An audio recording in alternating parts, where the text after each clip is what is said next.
Assalamualaikum warahmatullahi wabarakatuh. Saya Windiana Rahmadani dengan NIM D1A 021596.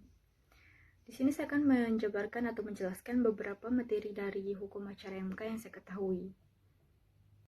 Hukum acara MK adalah hukum formil yang berfungsi untuk menegakkan hukum materialnya, yaitu yang menjadi bagian dari hukum konstitusi yang menjadi wewenang Mahkamah Konstitusi.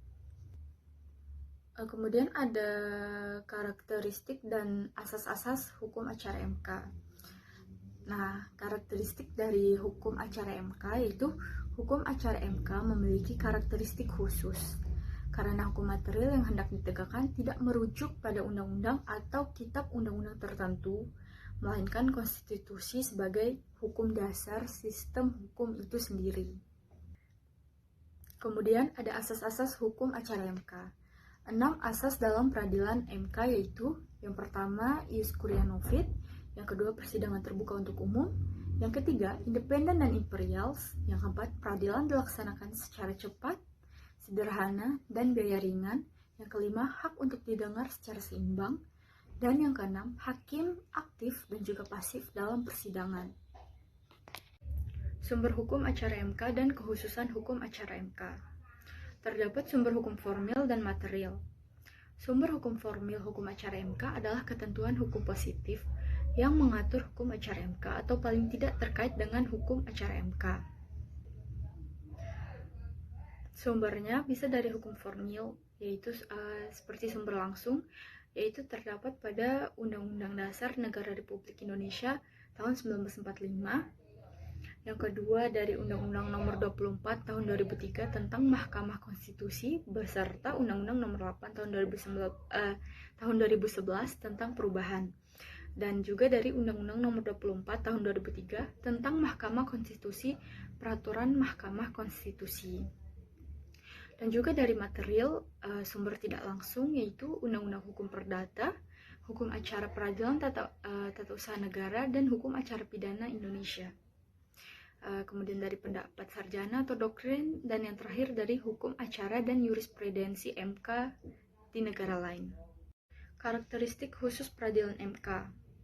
Karakteristik utama itu dasar hukum utama yang digunakan dalam proses peradilan, baik terkait dengan substansi perkara maupun hukum acara adalah konstitusi itu sendiri, yaitu Undang-Undang Dasar 1945.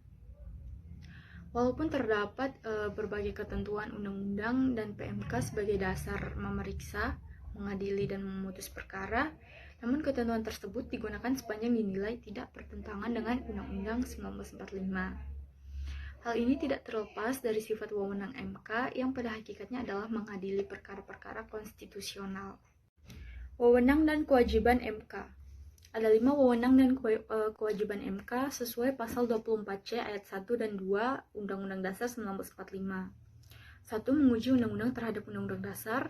2. Memutus sengketa kewenangan luar negeri yang kewenangannya diberikan oleh Undang-Undang Dasar. Yang ketiga, memutus pembubaran partai politik. Yang keempat, memutus perselisihan arti pemilu. Yang kelima, memberi arti putusan atas pendapat DPR mengenai dugaan pelanggaran hukum oleh Presiden dan atau Wakil Presiden.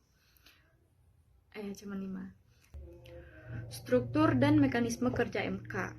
Ada 3, yaitu sidang pleno MK harus dengan 9 hakim MK dalam keadaan luar biasa dengan 7 hakim konstitusi. Yang kedua, panel hakim konstitusi sekurang-kurangnya 3 hakim konstitusi untuk melakukan pemeriksaan dan hasilnya dibahas dalam sidang pleno. Dan yang terakhir, Dewan Etik, menjaga dan menegakkan kehormatan, keluhuran, martabat, dan kode etik hakim MK.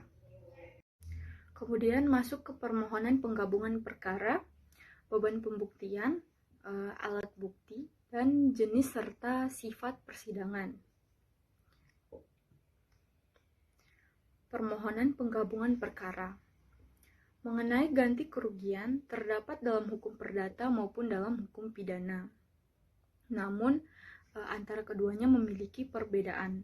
Dalam hukum pidana, ruang lingkup pemberian ganti kerugian lebih sempit dibandingkan dengan pemberian ganti kerugian dalam hukum perdata. Adanya penggabungan perkara gugatan ganti rugi yaitu karena adanya penyelesaian kasus dalam suatu perkara yang terdapat dua aspek, yaitu aspek perdata dan juga aspek pidana.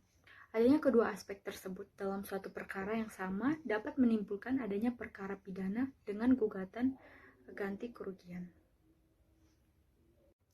Beban pembuktian.